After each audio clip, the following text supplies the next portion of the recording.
Ladies and gentlemen.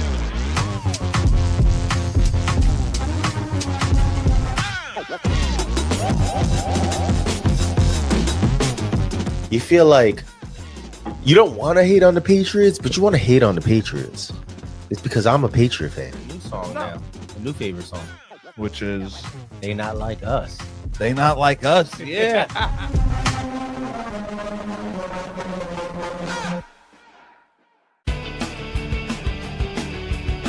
Just say it. I heard I'll just. Kenneth Walker. All right, you heard me. All right. Yeah, I don't want to hear it, Jimmy. But you know that's because you're gonna say the same factor about your other two running backs. Like this What? is that Henderson and Seattle's a Stevens. big test for the Patriots this year. I think so too because it's a top. You're going against a top offense and a top defense. Yeah, but you're talking about Kenneth Walker, who's gonna run act the like whole he's doing a game. big The game. whole game. He's the only back. It's fine. Kenneth Walker, ladies and gentlemen.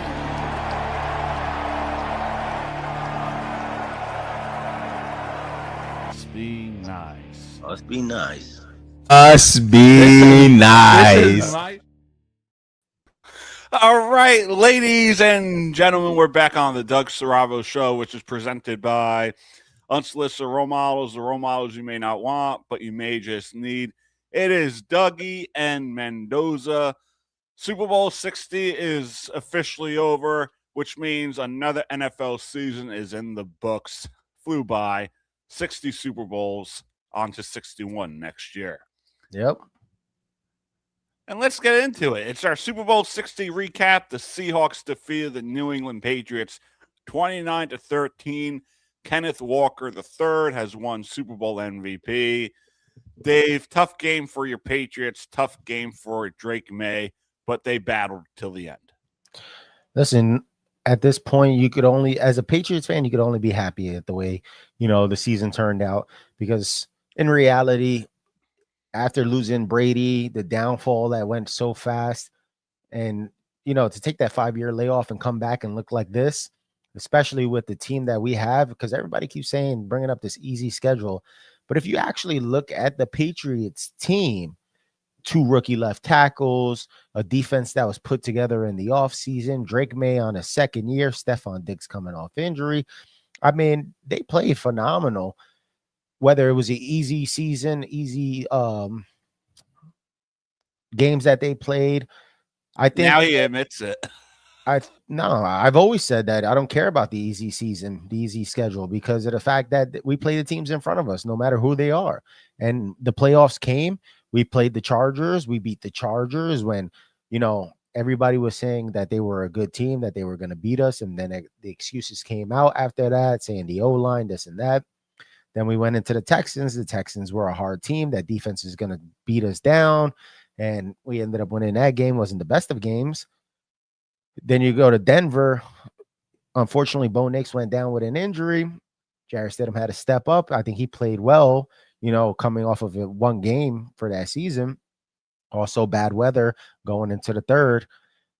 And then you got the Seahawks, which I think was a tough game overall because of the fact that if you watch that game, it was a defensive game. Kenneth Walker, congrats to him, but I don't think he should have been MVP. I think what was it? Myers should have been MVP. Yeah, the kicker. Yeah, 17 points out of those 29 points was from the kicker. 12 points came off of them straight off. We all know that if a kicker would have missed those kicks, those are points right there. Oh, yeah, for sure. But I think Kenneth Walker, he was able to drive them on the field and keep those drives going. Yeah, but at the same time, I mean, they were getting up and down the field, but Kenneth Walker wasn't finishing the job. The kicker ended up finishing the job for them. He scored 17 points for that team. That's out of the 29. That leaves the offense with what, 12 points that they scored themselves? Something like that. Yeah, because they had Darnold had that late touchdown. Yeah, he scored 2 touchdowns. I think it was. Trying to remember. And then my other MVP, Christian Gonzalez over there, should have been. Yeah, MVP. but you guys lost the game, so don't matter. Don't matter. Lockdown defense, 22 targets, I All do right. not care. 22 You lost targets. the He saved game. a lot of touchdowns in that game. You lost the game. Don't matter. Don't You're matter at not all. giving the MVP to the loser. It's been done before. But it's not right. It's not a good look. Here, let's give it to the loser. I mean, we gave Stafford the MVP on the regular season. He put up great numbers. Yep. But we're talking Super Bowl. Better record had better numbers. We're talking Super Bowl. We're not talking the regular season. Don't matter.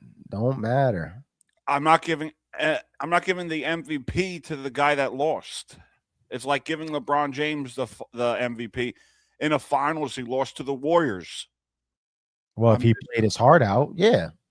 There's been plenty of times, and it's a whole different sport, as you would say, but there's been plenty of times where the opposing guy has won MVP in the NBA that has lost. Then if you want to give it to Christian Gonzalez, change the name of the award to the player of the game. Do not call it the Super Bowl MVP. Yeah, the most valuable player on that field. Which they lost. I'm saying wasn't Kenneth Walker. He could have came in a close third. I think the kicker should have won it. Truthfully, I think so too. But if you had to pick another guy, I think Christian Gonzalez had 22 targets against him, locked down Jackson Smith and Jigba all game until he went out, and I think he came back in later on. I'm not sure, but at that, you watch all his plays down the field. He blocked the pass down the field that could have been a touchdown. He blocked passes down the middle of the field. I mean, he played lockdown defense. He did. I think he would have came in like a close second to me.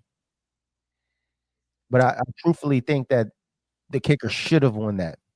I hear your case on it. I don't think you're wrong, but I just can't see myself presenting that trophy to someone that lost.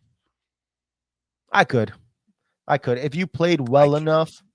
I mean, I think if the score was like 14-13 or 15-13 and the kicker kicked all of it, the kicker's going to get the MVP, of course, because you kicked every field goal and made all of them.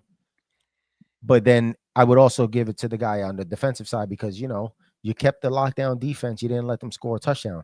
I think since they scored a touchdown on the defense, it kind of outweighed what the defense did. But I really truthfully think that, the Seahawks are a good team. I don't think they're as good as people think they are. I think next season, coming into the season, they're going to have to do a little bit more stuff to get back into that fight. But shout out to Sam Darnold. He played well this season.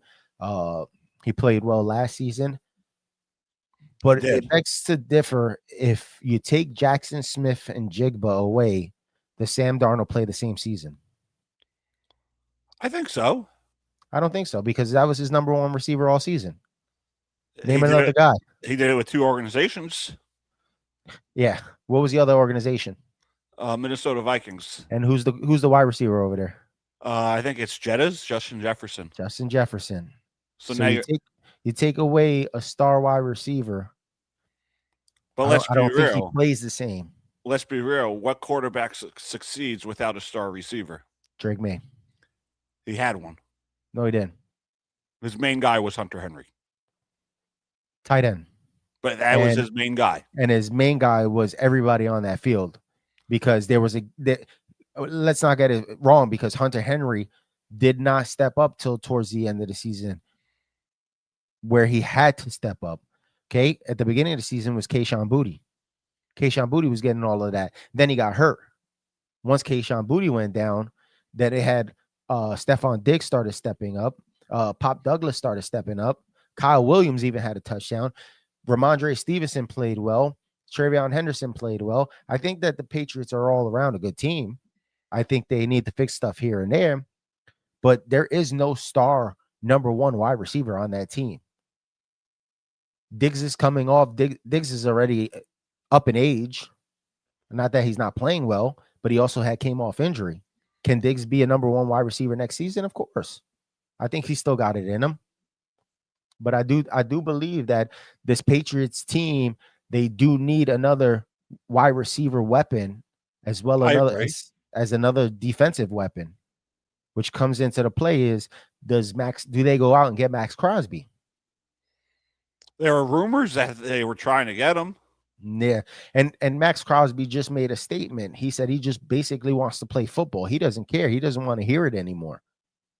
He doesn't, he just wants to go out there on that field and play. He don't care if it's with New England, the Raiders, whatever. He just wants to play football. That's what he's committed to.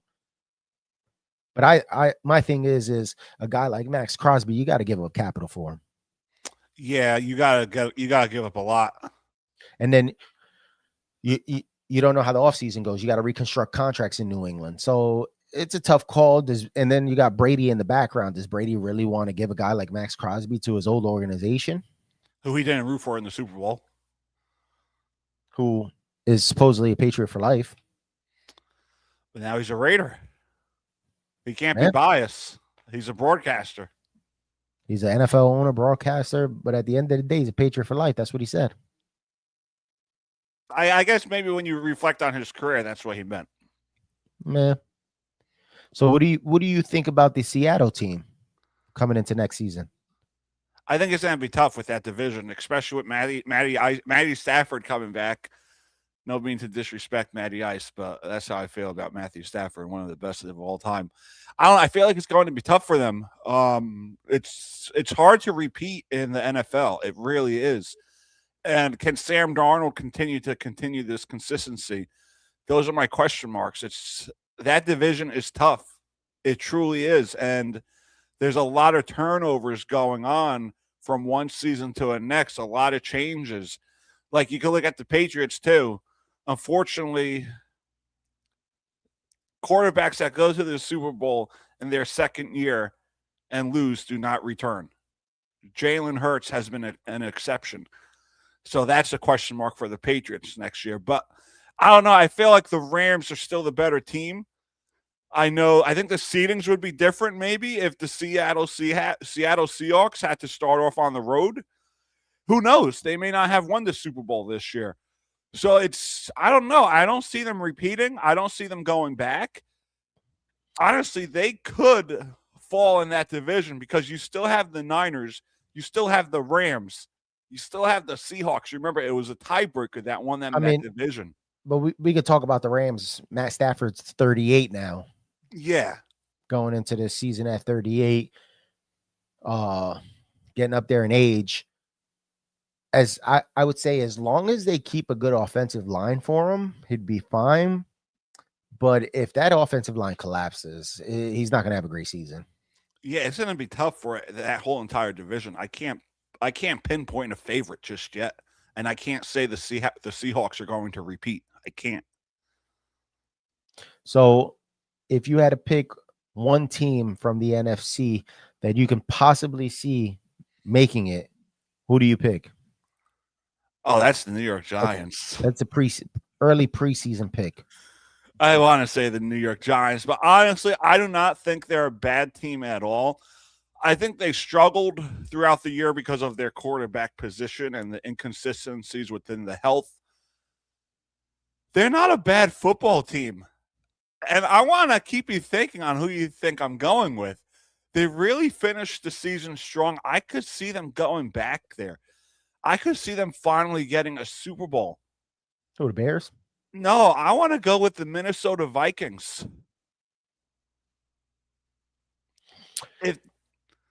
See, that's tough because look at the way J.J. McCarthy played last season.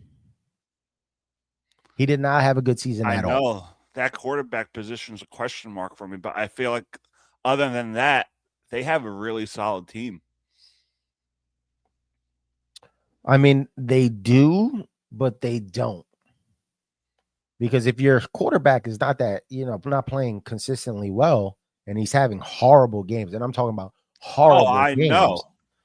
Then there is no team. So do you go out and trade him? You could.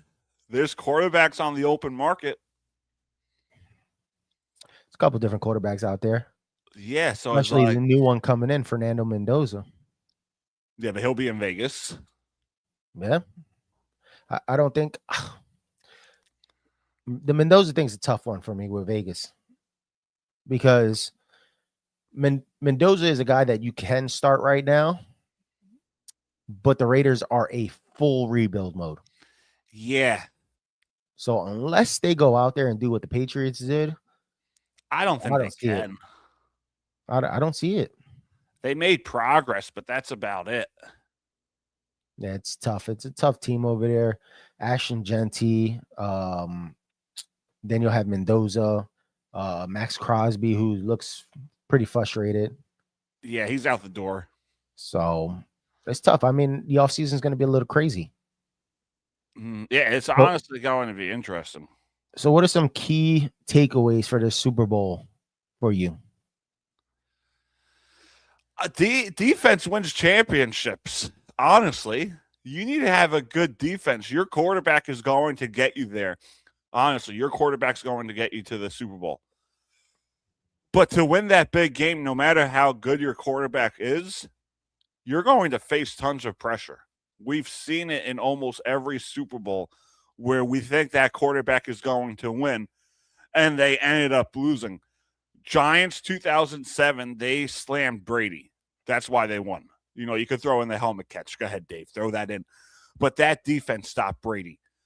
You look at Patrick Mahomes against the Buccaneers, as much as Tom Brady made a difference on that team, as much as Tom Brady, of course. Maybe that's why he's not in the Hall yet. But as much as you could give credit to Brady helping that Bucs become a contender, that defense stopped Mahomes.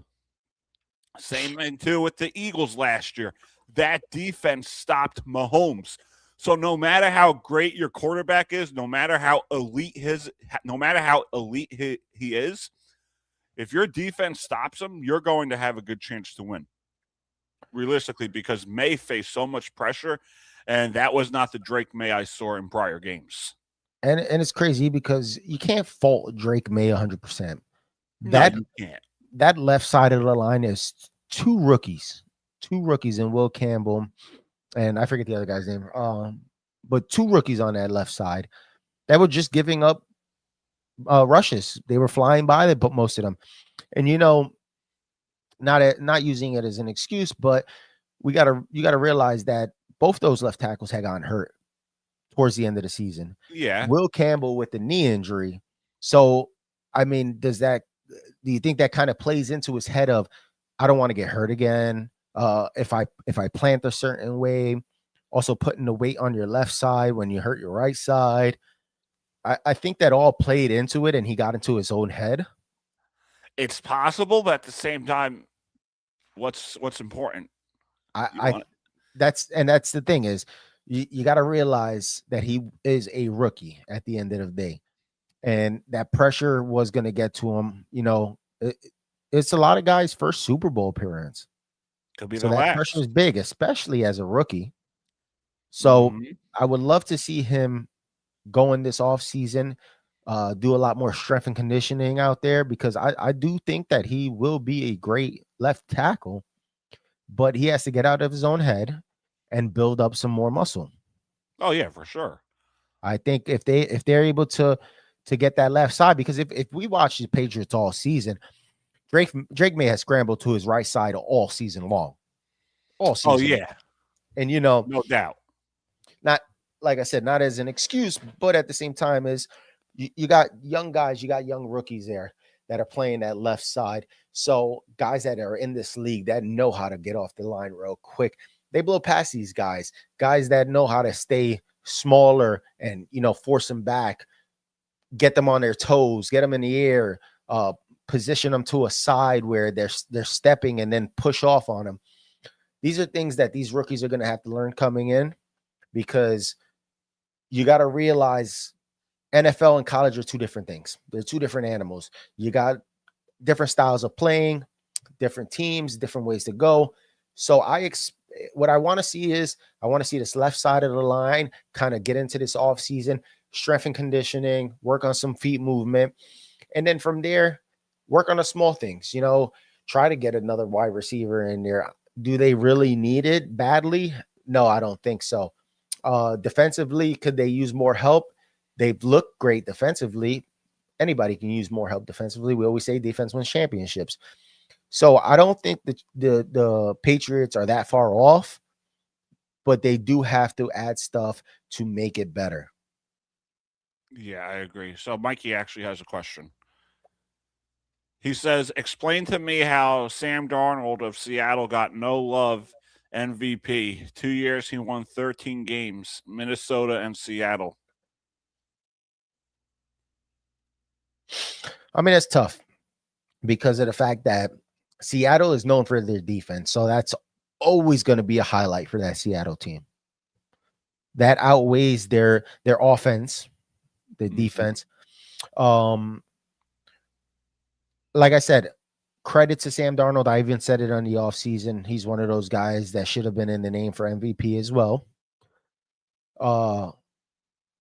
Could have been Jackson Smith and Jigba as well as an MVP candidate. But I don't know. I truly don't understand how Sam Darnold didn't get at least 5 or 6 MVP votes first. You know, it's just one of those things where it's Sam Darnold. I mean, the Jets are going to follow him everywhere he goes. Yeah. I hate to say it. It sucks. I mean, it does suck. The kid played well. What is it? His 9th season or something like that? Something like that. Yeah, 2018. 2018 he got drafted. Yeah, almost 8-9 years. Something like that. 8 years. 8 years next season. So it's 7 years. It sucks for him that he didn't get any MVP votes. Even Herbert got one, which I also said Herbert should have been an MVP as well at one point. But you know, when you look at teams and the way they've been carried, you look at a team. This is why I advocated for Drake May to win MVP, is because he had no number one receiver. Seattle had Jackson Smith and Jigba as their number one receiver. You look at Stafford, who won the MVP. He had Puka Nacua, Devontae Adams. He had a whole list of people that were with him. So we got to realize who, you know, what's the standard of MVP? Is it going to be the stats? Is it going to be the difference maker on that team? Because in reality, I don't think Stafford was fully the difference maker on his team. I think that Puka Nacua was the difference maker on that team. If I look at Sam Darnold, do I think he's the difference maker on that team? I don't think so. I think Jackson Smith and Jigba was the difference maker on that team. You watch a lot of Jackson Smith and Jigba's routes, and they were go routes. He was shooting up the field, and Darnold was just throwing it, trying to get down there. We seen that when Mahomes had Tyreek Hill over there. Yeah. Then you see a guy like Drake May who moves the ball around, you know, Kayshawn, like I said, Kayshawn Boutte, Pop Douglas, Diggs, Kyle Williams at one point. So it's like, what are we basing the MVP off of? And it's got to be the most valuable player on your team. Yeah, but a lot of people look at it as the best player. It goes The like best that. Yeah, they see it as the best overall player. And it goes that for all sports. Doug, your boy scored. Who? I don't know. He's watching hockey. Yes. Yeah, but who's my boy? There's a lot of boys in the NHL that I like. That's your boy, Doug. Who scored? All right, well, Mike gives us an answer. What's our Super Bowl prediction as of today? Super Bowl prediction? Oh, yeah, like based on let's say Burrow goes to Minnesota. None of that. Like based on the rosters we see today. As who's gonna make it to the back? So Super Bowl matchup. Yeah, like what do you think? That's a tough one. Oh man, AFC side is gonna be rough.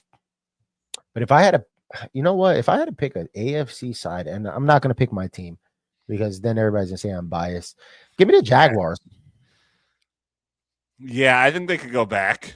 Give me the Jaguars to make it to the Super Bowl next year. And then NFC side, there's a tough pickup. I'm not picking the Lions again. They disappoint me every single year. Oh, man. Give me the Green Bay Packers. Ooh. I think you said trades aside, I think if the Packers picked up a good wide receiver, Yeah, I don't think they're far off. yeah, I don't think they're that far off. Michael Parsons is going to come back 100% healthy if he re-signs with them, because I think his contract's up with them, unless I don't know if there's a franchise tag on the table. But give me the Green Bay Packers. I like Packers that. Jags. Packers Jags. I don't know who he's talking about, my boy. I can't find it. Mike, let me know who scored. Mike said Ravens against Rams. That's possible. But do they get over the hump? That you see, the Ravens are tough. It's a tough one for me with the Ravens, and the only reason I say that is because Lamar Jackson is a rushing quarterback, and he's been in the league so long that Father Time's going to catch up to him, and he's going to get hurt more and more throughout the season. If it was Jack Hughes, I'm going to say yeah, typical. What are they playing? Was that Olympics? Yeah, Team USA. I think they're playing Italy or Latvia. Yeah, they're playing Latvia. He said yes. What'd you say his name was? Jack Hughes. That's what I'm going to assume. Or Luke. Says to I can't even pronounce that. To Chuck? Matthew Kachuk or Brady? No, Brady. Oh, that's a brother. Yeah, Brady I think Chuck from his brother's assist. Oh, wow. The Kachuk bros. They're a bunch of animals out there on the ice. You got to love it. Yeah, I think the Ravens are going to have a tough season again next season. I will say this. If the Ravens can't make it next season, I don't think they ever make it with Lamar Jackson over there. And it's going to be even tough because they're getting a new head coach. Yeah, it is. That's why you I got to won't go with remember. them. Yeah, they already signed their head coach. Yeah, I think Todd Mockin. Yeah, so you got a new head coach over there. Or no, aging Lamar. Jesse Minter. Yeah, new head coach, aging Lamar. A team that really doesn't have wide receivers. So I don't see the Ravens making it. But hey, if they do, good for Lamar. I just don't see it. I can't see them making the Super Bowl. I can't either. Who's your pick? Honestly, this is tough. I'm telling you, looking at it from the outside in and the way the season went, I could pick the Dolphins, and you never know what the fuck's gonna happen. Yeah, I know.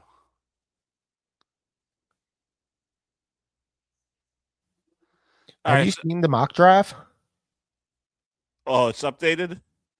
Well, I saw one mock draft. We all know Mendoza's going first. Yeah, that we know. But whose mock draft this is? Cynthia Freeland.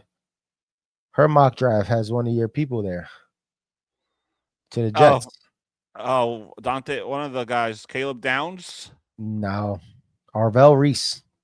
Oh, he's supposed to go number 2, yeah. Yeah. See, if they got home field, I think they would have had the best shot. So from the NFC side, I'm going to go with the Niners. I think when they're 100% healthy, they're a dominant, great team. So I think the Niners from the NFC in Super Bowl 61, playing in their rival stadium, that's going to be like a home game for them, basically. And honestly, from the AFC side, but that's another aging team. Yeah, I know. You got George Kittle, who's been hurt. You got Christian McCaffrey, who gets beat up every season. You got Brock Purdy, who's starting to get hurt. So that's another aging team. I just can't see it. I think the Chargers got it. I think it could be the Chargers. I'm gonna go with the Chargers Niners. Chargers playing the home team in their home stadium at SoFi. All right, I'm not mad at it. So how would they do this? Let's say this happens. Of course, the Super Bowl is different if it's LA versus LA. How would they do the AFC and NFC title games if both teams are home? Do they schedule one on Saturday and then one on Sunday? What do you mean? Championship Sunday. They both have the same home field in SoFi. Chargers are home. Rams are home. It can't be a 3 o'clock game and a 6 o'clock game. No, you do a Saturday, Sunday. Yeah, I figured that's what they would do. Yeah, you would have to do a Saturday, Sunday game. That would suck for the crew over there because they would have to change the field in a day. Yeah, it would.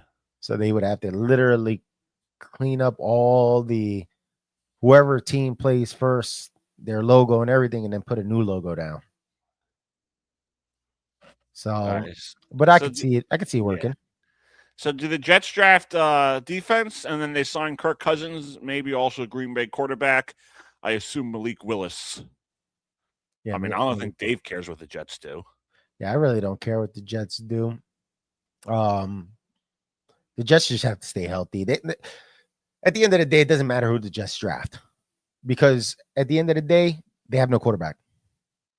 Yeah, they don't have a quarterback right now. So I don't think it really matters. It's going to matter down the road, yes. But for the following season, I don't think it matters who they play. They're going to have to go out there and get a quarterback this offseason, and it's got to be a good quarterback. It's got to be a quarterback that can sit in that pocket and throw the ball. They've got wide receivers over there, but they don't have a quarterback. Kirk Cousins still has it when he's healthy, so maybe bring him in for a year. Yeah, but you're going to have the same thing with Aaron that you had with Aaron Rodgers at the end of the day. Not really. Yes, you are. You're going to have an aged quarterback. Not really, though. Towards the end of the season is going to be banged up, and they're going to be horrible. It's a different scenario. How is it a different scenario? Because they brought in Aaron Rodgers to win Just now. because you hate Rodgers. No, but it's true. No, they brought in Aaron Rodgers to win a Super Bowl, correct? I wouldn't say they brought him in to win a Super Bowl. They brought him in as Jonathan, at least a deep playoff run. As Jonathan said, we're in win now mode. We don't care about everything else. We just want to get to the Super Bowl, even if we lose in the first round. If you bring in Kirk Cousins, you're not bringing him in to turn this franchise around to win a Super Bowl. If the Jets bring in Kirk Cousins, it's okay. He's going to be the guy for the year. But we're going to get our quarterback of the future next year. Fine. If we get to the playoffs, great. Well, why not? Then why not go out there and grab a guy like Kyler Murray for 1 year? You can. You can get Kyler why not too. grab a young guy for one season and see how he plays instead of going for the older guy? But I think they tried doing that with Justin Fields, and they realized he's not the guy. Well, I mean, it's also Justin Fields. He's been jumped around the league as well. I don't think Kyler Murray is that bad of a quarterback. I don't think he's great of a quarterback. I think this proves a lot of people's point where short quarterback just doesn't do it anymore. No, it don't. Justin Fields, Kyler Murray, guys that can't see over their linemen. Mm-hmm. Yeah, Tua.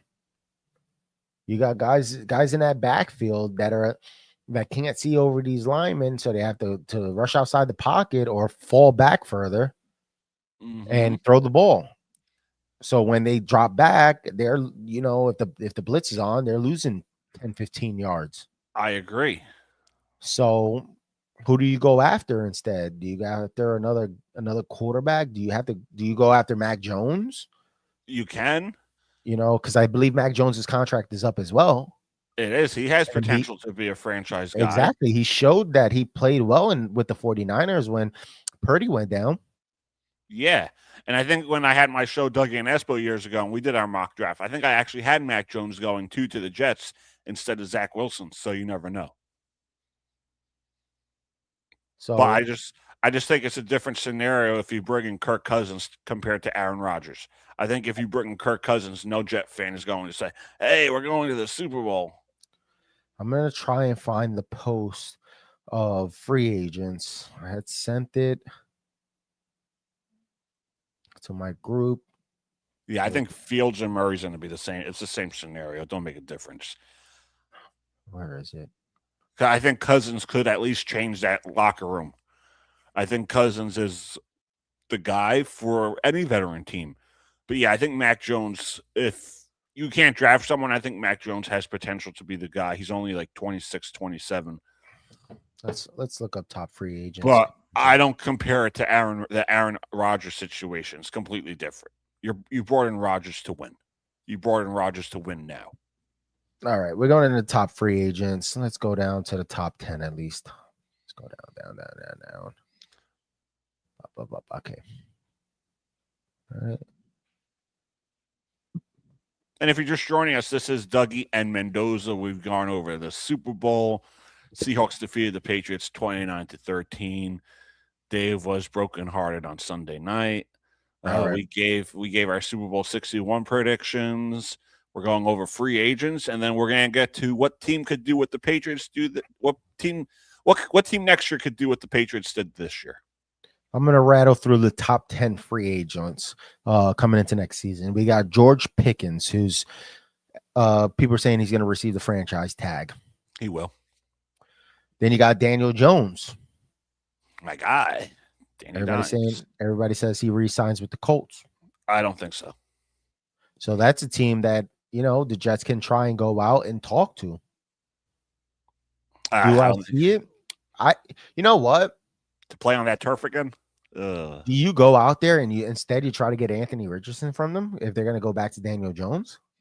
Yeah, you could. He's on the move, but it's going to be like Justin Fields, Kyler Murray. It's the same thing. It's nothing. You got nothing attractive. Devin Lloyd, linebacker with the Jags. This is a big one. Number 4 of this is a real big pick. Sorry, I'm just reading what Mike wrote. Trey Hendrickson, edge rusher, the Bengals from Cincinnati, is a free agent. Their prediction is to sign with the Bears. Yeah, Chicago's up and coming. I say this, instead of going out there and trading for Max Crosby, go out and get Trey Hendrickson. Yeah. Here's a Giants prediction. Ooh. Tyler Linderbaum. Who? Tyler Linderbaum, the center for the Ravens. Oh, I take him. Did not know his name, but yeah, he's supposed to be one of the top 5 in the game. Yeah. Oh, this is a big one. Kenneth Walker's a free agent. You think he resigns? Oh, I know he tried negotiating his deal. Zach Charbonnet's over there, took the starting position, got hurt. Kenneth Walker came in, stepped up big time. Truthfully, if I'm Kenneth Walker, I'm going where the money is. Yeah, I'm getting my payday. I got my Super Bowl ring. Yeah, I got my Super Bowl MVP. I'm going for the payday. I'm going for the payday. I'm doing what And Barkley if the did. Seahawks aren't paying him, he's going somewhere else. Yeah. Let's see. I'm going Chargers edge rusher, Odafe Owe. Yeah, he's all right. Here's another big name. Alec Pierce. Oh, that's another top receiver. Yes. 1,000 receiving yards in 2025. He's a top guy. Oh, that's good. That's good for the Giants. Yeah. And, this is a guy who is up there with Jamar Chase. He just doesn't get the amount of targets as Jamar Chase. Yeah, he don't get the recognition because of his name and where he plays. Yeah. So that's a big, and he's only 25. So he can go just about anywhere. Malik Willis is up there, quarterback for the Packers. Yeah, he could be a good backup or even a starter somewhere. A lot of people saying starter for the Dolphins. And then you're tended off number 10, Jalen Phillips, edge rusher for the Eagles. Yeah, decent class. I'll throw in the honorable mention. Breece Hall is out there. And there was talks this season about Breece Hall getting traded. Yeah, there was. points. So a lot of people are saying, oh, he's just going to resign with the Jets. I'm sorry, but if my name is thrown around to being traded in the offseason, I'm not and going back. yeah, people were, the Jets saying, hey, he's available. You just got to give me anybody's available. I'm sorry. I'm going to go Yeah, wherever. I'm not going back. Yeah, I'm going to go to a team. Not to say that he wouldn't start for the Jets, because he probably would start regardless for the Jets. So if he's looking for that starting position, stay with the Jets. But if I was him, I'd shop around Yeah. for sure. So before we get into the 2020, who will be the 2026 Patriots, I want to talk about that halftime show for a bit, because I felt like it was not what people said it was going to be, and it was entertaining. It wasn't this big, oh, I hate America like they said it was going to be. I thought it was a good halftime show. For me, it just wasn't as like entertaining. Like, I feel like the last few years, these halftime shows, they've been terrible. Honestly, they've been terrible. Usher, he passed his prime. It was all right. Kendrick Lamar, it was all right. Eminem, Dr. Dre, they were way past their prime. I feel like we've only had 2 good halftime shows, and that was Prince and Michael Jackson. Other than that, I really don't find the halftime show as a big spectacle, honestly. Well, you know what it is the halftime show has become more of an awareness of what's going on out there. Now, Bad Bunny, big global artist, okay? He top #1 chart in China, and they don't even speak Spanish, okay? Yeah. But if you pay attention to all that was going on, you look at it from the sugarcane fields of slavery back in the day to the electrical poles of the energy crisis that they're going on right till this day right now. You had symbolisms of getting married, the happy times, the kids sleeping on the chairs during, big events like the Super Bowl. I'm sure that was you when you were a kid. Oh, of course, man. Sometimes you just get tired, you're ready to go home, and they tell you, just lay down over there for a little bit. But and then there was small. So if you don't know a lot of the symbol, the symbolizing of him doing it, like the one lady in the corner store that he got the shot from. I believe she's like the last Puerto Rican owned place in New York that's been there forever. Like, she's been there for years. So, and then you had Lady Gaga, which I think Lady Gaga did a phenomenal job singing up there. Yeah, and then she did them good. coming together. You got to realize that this is all about uniting everybody. Like, the point is that it doesn't matter where you come from at the end of the day. Whether it's North America or South America. Yes, everybody will say Central America. Central America is part of North America, if you didn't know. But North America, South America, those are the Americas. Okay? We live in the United States of America. Okay? We may claim America as being Americans, but at the end of the day, if you really think about it, people from South America are Americans as well. North America are Americans as well. They are not U.S. citizens at the end of the day, but still, we live on the continent of America. So, bringing all of them together, giving shout outs to Canada, the United States, Puerto Rico, Ecuador, like all these different countries, is about uniting. There's nothing more powerful than hate.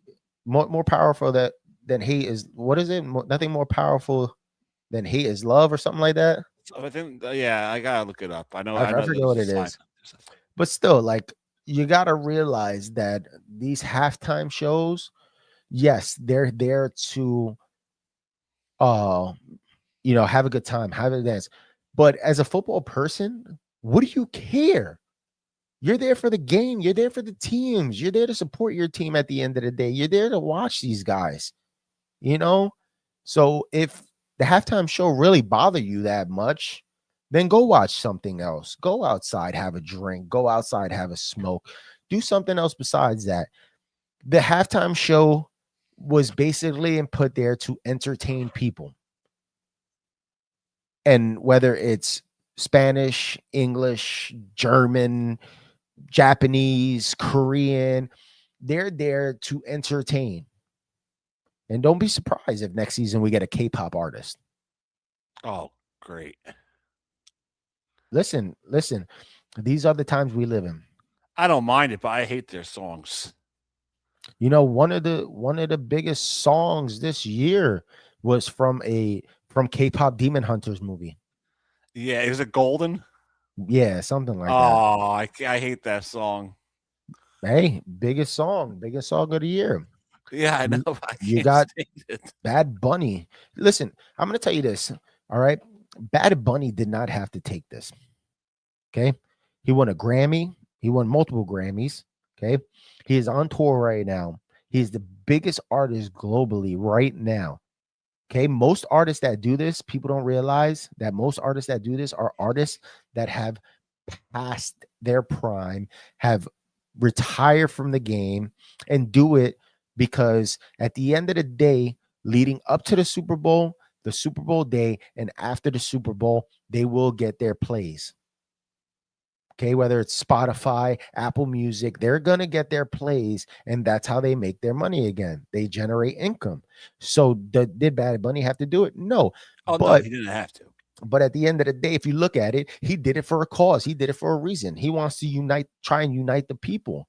Okay, at the end of the day, he wants to show people that doesn't matter if you're Hispanic. It doesn't matter if you're black. It doesn't matter if you're white. It doesn't matter if you're Chinese, Filipino, whatever it is. At the end of the day, we are all people that like to have fun, and we all go through crises at the end of the day, and we need to stick together. Well said. So I think a lot of people expect it to be like a concert. Like maybe that's why I'm like, we only had 2 good halftime shows in the last plus years. I had to throw this up there because I'm going to tell you, these freaking commercials annoyed me. Almost every single one of them made no sense to what they were selling. The one that stuck out, do you remember I guess it was Backstreet Boys or NSYNC, the karaoke? I started to sing. My friend was like, shut up. I'm trying to. I don't remember what they were selling. It popped up on the TV, and I was like, if Dougie was here, he'd be singing this right now. But that's what I'm saying. These commercials made absolutely zero sense. Zero sense. What was it, like a Bitcoin commercial? I don't remember.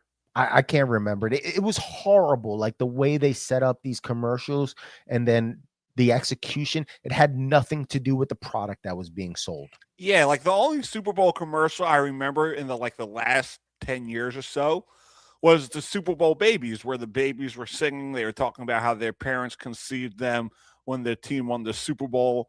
I remember that. We can go back to, people could be like, oh, well, what about Budweiser with the frogs? But it made sense. Budweiser. Like these commercials made sense. You had even Budweiser commercials where the horses galloping. Like it was a symbol for that. You know, you knew that once you sold those horses, what it was selling. I feel like these commercials that came up, I don't know if they freaking typed in AI, hey, make a great commercial for me. 0 cents. Zero. It could. Yeah, because I don't remember any, honestly. Yeah, nothing stood out. Nothing stood out. And I'm going to tell you, bro, a lot of commercials stand out during the Super Bowl. Yeah, none of them did. None of them did. But yeah, Bad Bunny performed well. He gave a good story to a good background. I don't know. Like even when I was at your house watching Usher, I don't know. Yeah, and then you know, the funny part is everybody, and this is no shade to this person, but everybody was like, oh, let's get Bad Bunny off the stage and let's put Chris Brown on the stage. And I understand Chris Brown is on tour as well. He sells millions of tickets. But at the end of the day, you want to get rid of Bad Bunny and make all these comments and stuff. I could say the same thing about Chris Brown and Rihanna. Yeah. Okay? That's a stain on his record. You want I could be one of those guys that to be like, oh, you want a woman beater on there? Not saying that he is. I'm not saying that he's not. No, But at but the he same had the time, allegations. he's been that through that legal system. So to give a guy that has not been through any legal system and is just enjoying his life and doing what he loves for a living. Oh, I don't want Chris Brown up there. He has good music, but no, this ain't 2002 anymore. No. And then people are going to be like, oh, well, let's go to the older artists. Man, some of these artists that are old and still performing is horrible. Completely horrible. So why not go with the globally known artist for that year? That's how I felt about watching Eminem. I was like, no, dude, this ain't 2005. Get him off. Yeah. Get him off. Yeah. So who are the 2026 Patriots? What the hell does that mean, Doug? Meaning who's going to take that step? Like, honestly, for me, you're going to be like, oh, they're not doing it. I could see the Giants improving. I could see them winning 9, 10, 11 games. Do they go to the Super Bowl? No, probably not. But I see them taking that jump from going from 4 wins to being a great team to watch. I'm going to tell you this. As a Patriots fan, the biggest thing is going to be getting that, like I've said before, is getting that left side down. Because we've seen it all season. Drake May has been scrambling to his right all season. At some point, he hurt his shoulder. They were talking about that he got an injection shot before the game for his shoulder. A lot of people were saying he didn't look comfortable out there, that he looked like he wasn't, throwing correctly, this and that.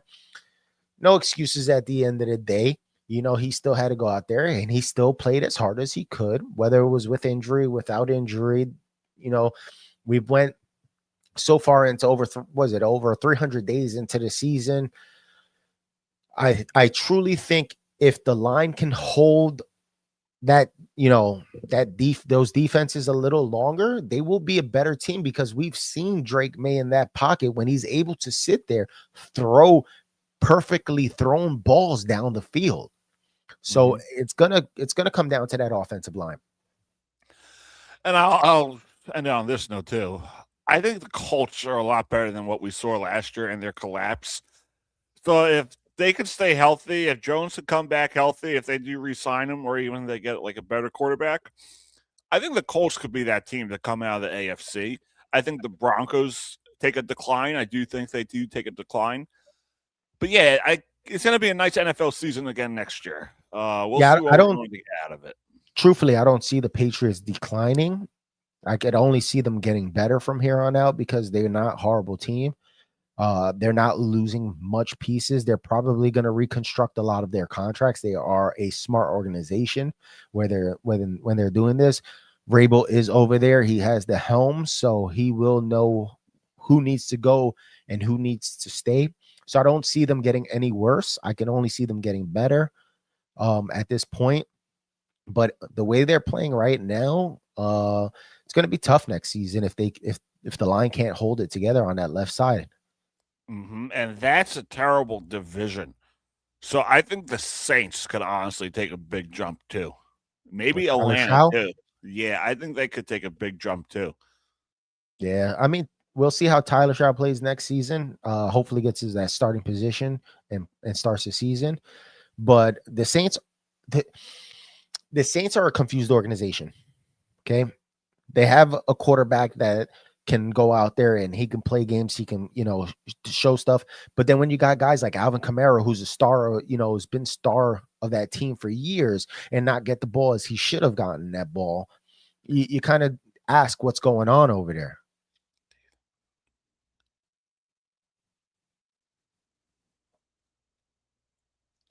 Wait, what does that say? Do you think the public should know? Do you think the public should be told getting a shot where betting is a big deal? Every injury should be told. Oh, so he's saying that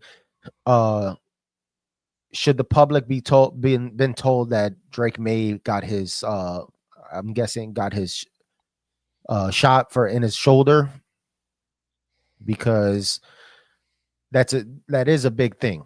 And it was it came out afterwards, after the fact, that Drake May did get a shoulder shot in his shoulder, an injection in his shoulder for pain. He took pain medicine. It's tough because it will sway the betting industry.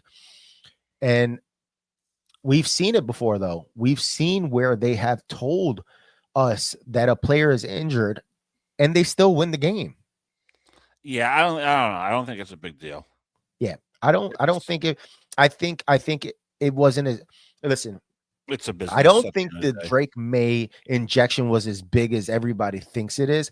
Yes, you're gonna have numbness in your arm and your shoulder, but at the same time, I don't think that is what's played the biggest role in him not being able to complete passes. The guy threw for, as we can see, the fourth quarter was the biggest fourth quarter in playoff history. He had for over 256 yards or something like that, which, yeah, maybe he started feeling a little bit more movement in his shoulder at the same time.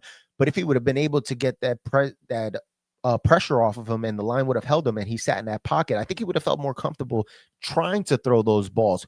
We saw a pass to Mac Hollins where there was like 5 receivers around him and he threw a dime right in between. So I don't think it was that big of a deal for them to come out with that.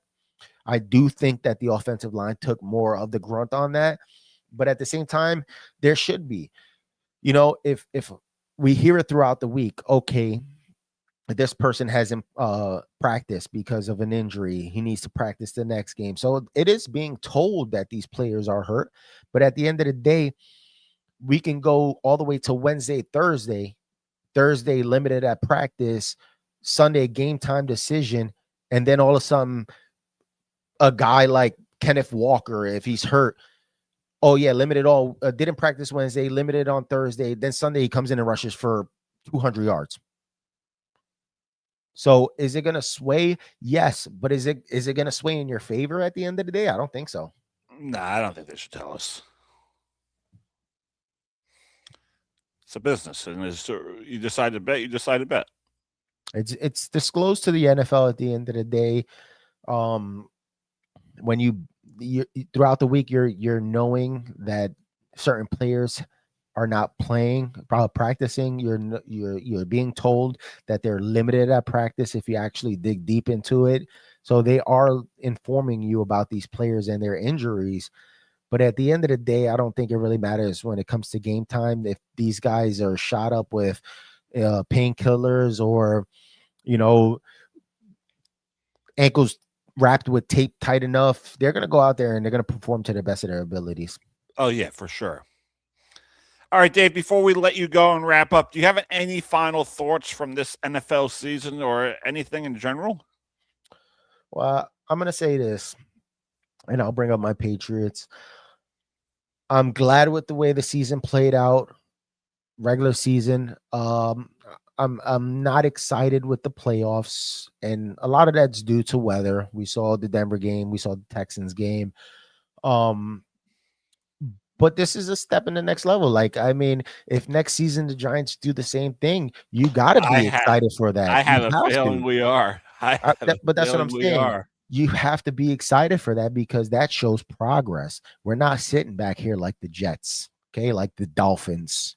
Get them out of here. Get them out of here. Yeah, it's not the same thing over and over. Yeah, I mean, I don't hate, but I do hate to say it. The Jets organization hasn't showed any progress.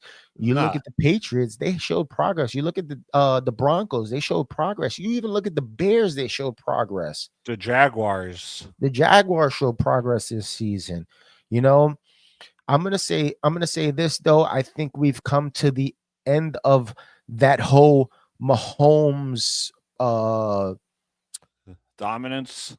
Yeah, the Mahomes, the Josh Allen, possibly the Jalen Hurts, because look at them this season. They went downhill fast, and that was all just from losing one offensive coordinator. I think we're in a whole new era. I think we're in a new era of football. We got these young guys coming in. We got these coaches. I mean, Vrabel's not that much of an older guy. He's fresh. He's got new ideas. The Jaguars coach, fresh, new ideas. So I think we're in a new era of quarterbacks in this league, and next season we're gonna watch these quarterbacks, and we're gonna have a good time watching them. Yeah, it's gonna be fun. Honestly, yeah, I'm hoping, year 2, year 3 for a lot of these guys looks phenomenal, and we have great football. Yeah, we got Jackson Dart, baby. I can't wait. Oh man, I'm just like John Harbaugh. I'm just hoping. Listen, I'm gonna say this with Jackson Dart. I just hope Jackson Dart has enough time to sit in that pocket and show that he can throw the ball, because that's gonna matter down the road for Giants fans. Yeah, it will. So I hope he's able to get in there. He's able to sling the ball around, using his legs. We know he can do that. Oh, but yeah, at the end of the day, it's run. Can you throw the ball? Can you sit in that pocket and make some plays, make smart decisions, that 2-minute drill, run the time down, stuff like that. Mm-hmm. So this has been a good run of Dougie's Sports Talk. We've done it since 2018. It was a good run, honestly. Then we transferred over to Dougie and Mendoza, Dougie and Drust. It was a great run. Next Monday is the Doug Saravo Show podcast. That's going to air every Monday. A lot of these episodes have been pre-recorded, so we're looking forward to that. We're looking forward to releasing them. That is on YouTube, Facebook Live, Spotify, and all your podcast applications. Dave will be on one of those episodes. We're going to talk a documentary here and there, so I look forward to having you on that. Dougie and Mendoza will be back in one way or the other. We may preview some NFL team needs. I don't know what the name is going to be. Maybe it's Dougie Unfiltered, the Dougie S Report. Maybe maybe we'll come for the, leading up to the draft. When the draft comes around, we can talk draft and, the way teams drafted, or leading up to the draft, who we think is going to be a top pick. Mm-hmm. We all know Mendoza's going number 1. That's the easy pick. He's probably minus 10,000 to go first. Yeah, that's an easy bet. Safe bet. And then what I want to do, maybe Dougie will come over to Unsolicited Role Models, because I really want to get into this fantasy football stuff, Yeah. Fantasy football. We're waiting for Dave to take off with his own content. We support him. We appreciate him being our sponsor. So we look forward to see what Dave has in store. But Dougie and Mendoza will be back in one way or the other. Maybe we'll record some 15 to 30-minute clips, split them in half, and upload them for you guys, and put them on Dougie Unfiltered, which will be on, if you want to see some of those rants, some of those clips, Instagram. I already released one when Aaron Rodgers retired. I wanted to release some stuff on Major League Baseball because that's coming up soon. So just to clarify, the podcast and those segments are completely different. So stay tuned for that. Yep, Cancun, here I come. Cancun, here he goes. Oh, that is great. Dave's on his way to Cancun. Yeah, man.